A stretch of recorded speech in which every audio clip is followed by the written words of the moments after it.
Action. Hidup dapat terus, bahkan setelah kematian. Dokter menemukan bukti ilmiah bahwa otak manusia dapat terus bekerja setelah mereka mati secara klinis. Seorang pasien menunjukkan aktivitas otak selama 10 menit setelah jantungnya berhenti. Demikian Daily Mail 8 Maret 2017 menyebutkan.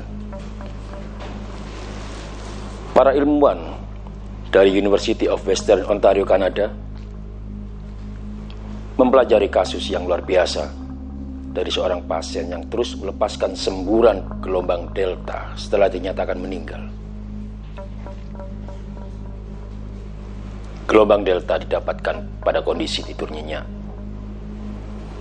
Dan dokter Kanada mempelajari aktivitas otak pada 4 pasien jantung dalam perawatan intensif setelah mati melalui mesin pendukung kehidupan. Otak tidak aktif mendahului jantung berhenti pada 3 dari 4 pasien.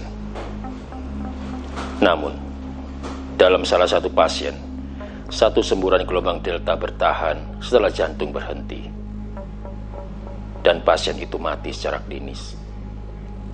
Dokter di unit perawatan intensif Kanada menggambarkan kasus tersebut luar biasa dan tidak dapat dijelaskan. Dari peneliti, University of Western Ontario, Kanada menilai impuls listrik di otak berkaitan dengan detak jantung seseorang. Setelah terapi penunjang kehidupan dihentikan, pada suatu pasien satu semburan gelombang delta bertahan setelah berakhirnya kedua irama jantung dan tekanan darah arteri, kata para peneliti.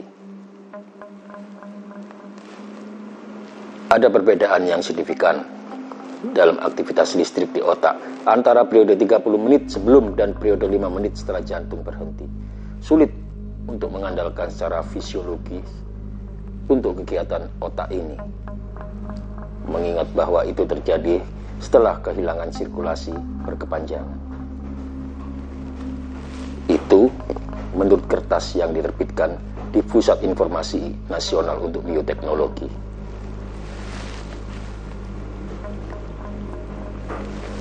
Pada 4 pasien, rekaman otak mereka yang sangat berbeda menyarankan bahwa semua kematian adalah pengalaman yang unik.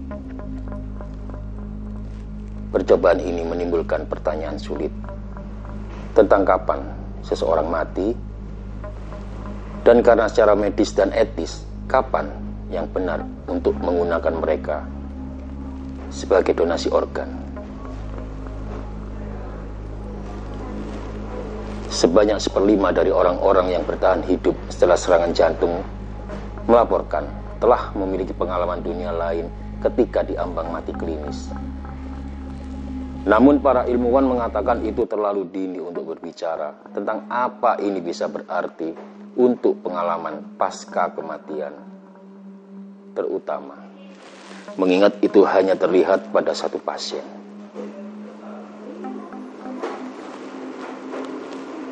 Pada 2013, fenomena serupa diselidiki pada percobaan pada tikus yang jantungnya berhenti. Penelitian yang diterbitkan dalam Proceeding Jurnal National Academy of Science mengungkapkan tikus memiliki ledakan aktivitas otak 1 menit setelah dipenggal.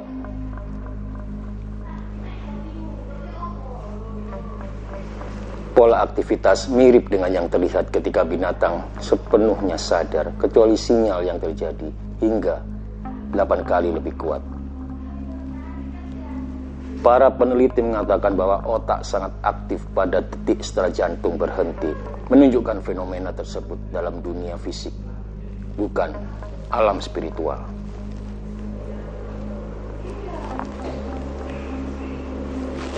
Ini menunjukkan bahwa diambang kematian mendorong otak untuk sadar tentang tingkat tinggi berpotensi memicu visi dan sensasi yang terkait dalam pengalaman mendekati kematian. Orang menyebutnya NDA. Dan sebanyak 1/5 dari orang-orang yang bertahan hidup serangan jantung melaporkan telah memiliki pengalaman dunia lain ketika diambang mati klinis.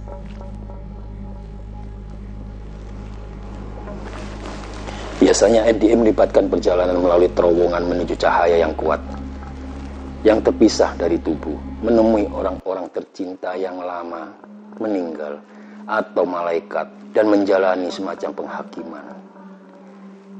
Beberapa muncul dari NDE sebagai mentransformasikan individu dengan pandangan yang benar dan berubah pada kehidupan atau keyakinan baru dalam agama. Tapi banyak ilmuwan percaya pengalaman mendekati kematian tidak lebih dari halusinasi yang disebabkan efek dari otak yang sekarat.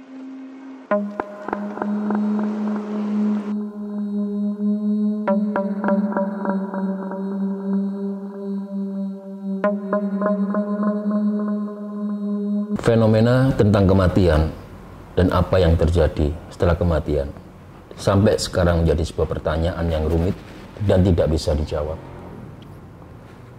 Dari tingkat medis, itu mungkin membuat sebuah blunder.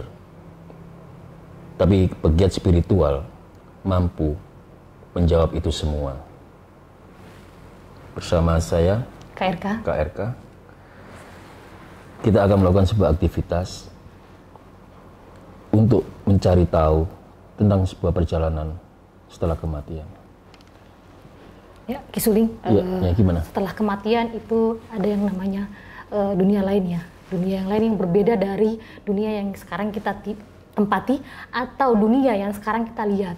Jadi ibaratnya dunia tumpuk ya, dunia tumpuk antara dunia yang lain. Jadi ada beberapa manusia yang bisa melihat, ada pun yang nggak bisa melihat. Jadi intinya yang bisa melihat ini yang mempunyai kelebihan lebih bisa dibilang mata ketiga ya.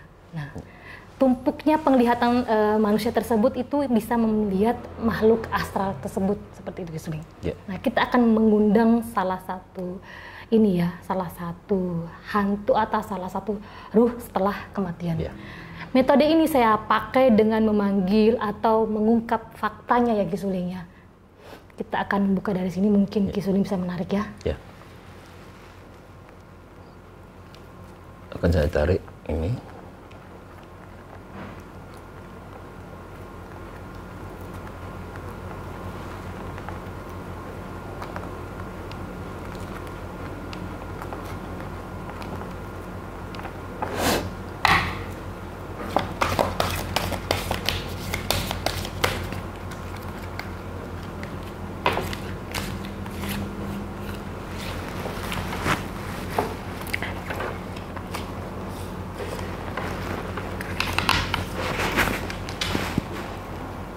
Di kanan ada satu ruh, kiri ada yang sebelah kanan ini ada seorang wanita, sebelah kiri ada seorang pria, sebelah depan saya ada anak kecil, dan sebelah kiri sana ada yang tinggi besar. Di depan dekat pintu ada satu lagi, mungkin salah satunya bisa masuk ke sini atau memperlihatkan sosoknya. Atau pas yang salah satu yang ada di bawah meja ini, silahkan.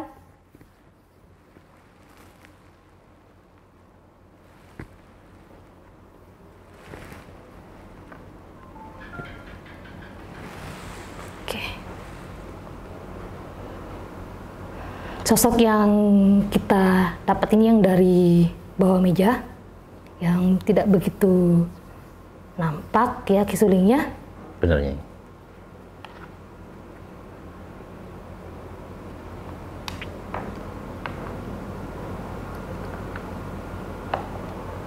Yaitu sosok pocong.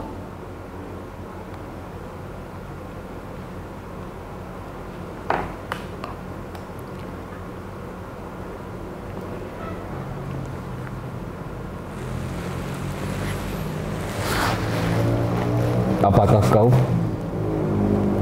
seorang laki-laki? Dia seorang laki-laki.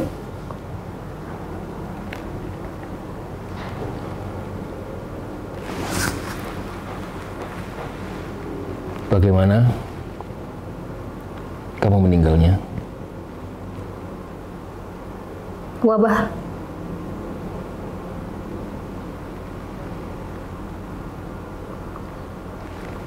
Usia berapa kamu meninggal? 52.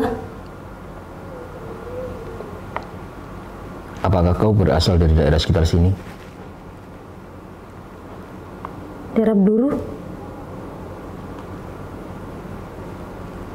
Apa pekerjaanmu sebelum meninggal?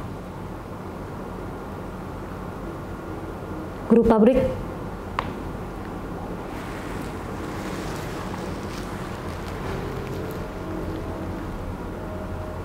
Bisa diceritakan bagaimana proses meninggalnya?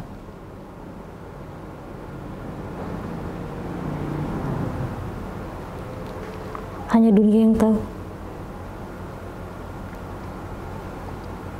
Apakah engkau juga melewati semacam terowongan begitu untuk menuju ke dunia kematian? Ya.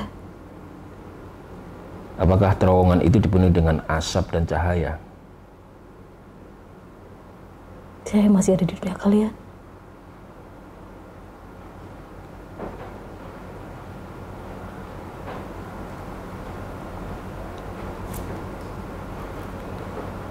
Setelah meninggal, apakah arwahmu juga masih ada di sekitar rumah? Lupa akan rumah.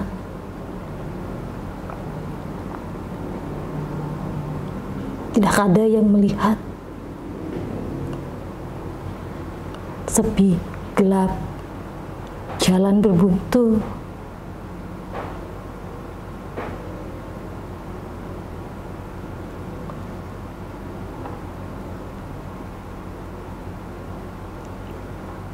Apakah engkau bisa juga melihat arwah-arwah yang lain? Banyak. Dan meninggal dengan sebab yang sama? Bahkan kau punya tetangga.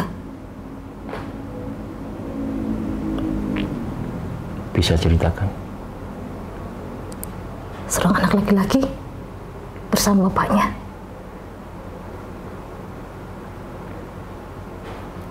Apakah mereka dalam sebuah frekuensi yang sama? Ya, tidak jelas. Bisa bertemu? Hanya menatap, kosong. Tidak bisa komunikasi? Ya.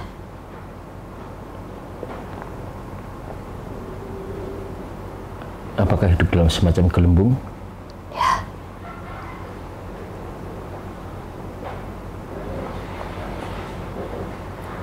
Kenapa kau ada di sini dan masuk dalam acara kami? Apakah ada sesuatu semasa hidup yang belum selesai? Setiap melintas beliau di jalan, saya selalu mengikuti beliau.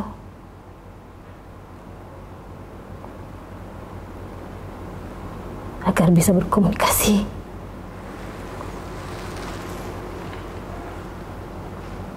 Apa yang belum selesai semasa dunia? Tanggung jawab terhadap keluarga. Kenapa keluargamu? Mereka butuh makan, butuh hidup. Apakah selama ini hanya dari kau untuk nafkahnya? Ya. Apakah kau bisa melihat kondisi keluargamu sekarang? Ya. Seperti apa? Mereka melakukan aktivitas seperti biasa. Mereka sedih.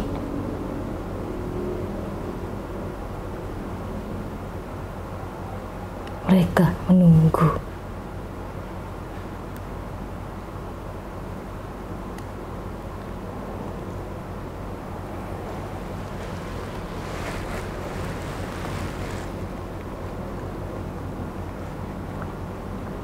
Saya ucapkan terima kasih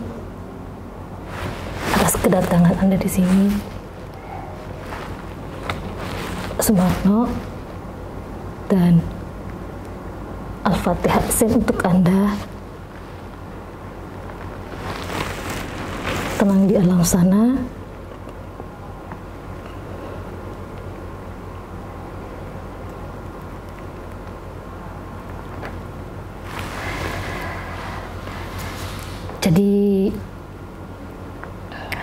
hantu ini bersembunyi di bawah kolom-kolom. Jadi wafatnya karena wabah dan agak takut dengan cahaya. Jadi beberapa kali saya melihat beliau emang ini di beberapa tempat. Tapi saya tidak begitu menghiraukan Ki Suling karena yang tampak memang agak banyak, tapi dia yang sering mengikuti saya, cuma mengontak, tapi saya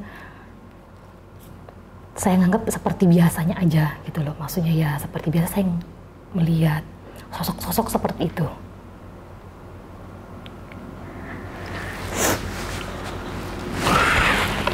Saya nggak bisa berkata-kata ini, karena dari komunikasi yang barusan kita lakukan itu begitu banyak kematian di sekitar kita itu ya.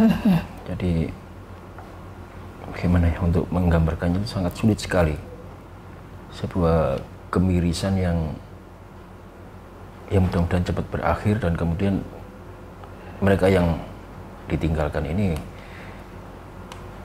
mampu secepatnya bangkit dan berbaiki. Ya, jadi kita mengundang di sini sekarang jadi ada 8 di sini, ada 9 ini di sisi kita ini, banyak sekali ya kisahnya sekarang ini. Punggung saya raya kakak. Ya panas. Panas berat di sini, auranya kurang pengap ya.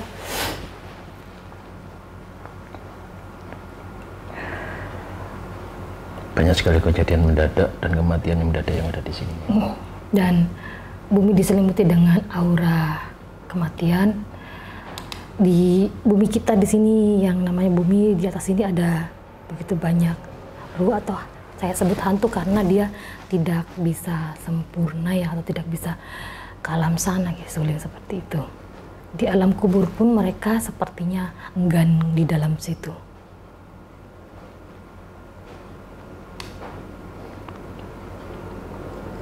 Mungkin kita akhirnya. Oke. Soalnya saya nggak mampu meneruskan untuk proses komunikasi semacam ini. Ini banyak sekali yang mau masuk untuk komunikasi atau untuk berbicara dengan kita yang ada di sini semua, dan mereka punya masalah yang begitu banyak sekali. Dan kenapa saya ngambil tema ini Ki Suling ya, dan mungkin ya manusia itu sebenarnya punya banyak masalah, mereka juga punya banyak masalah, dan mereka itu nggak punya tempat untuk mengadu atau berbicara atau mengatakan apa yang mereka rasakan di sana. Siapa yang bisa mereka lalui atau siapa mereka temui yang ada di bumi, dan apa yang harus diomongin seperti itu kepada manusia yang masih hidup. Mungkin mereka mau memberikan pesan kepada kita untuk keluarga mereka atau untuk apa yang dia rasakan pada saat kematian di sana dan apa yang harus dia lakukan. Ibaratnya itu terlunta-lunta. Terima kasih atas perhatiannya. Saya Ki Suling dan Kanjeng Ratu Kahuripan. Rasanya kami berdua tidak mampu untuk meneruskan dialog dari Bapak yang tadi. Mohon maaf kawan-kawan. Terima kasih. Jangan lupa like, subscribe, ketik tombol lonceng. Dan terima kasih. Terima kasih.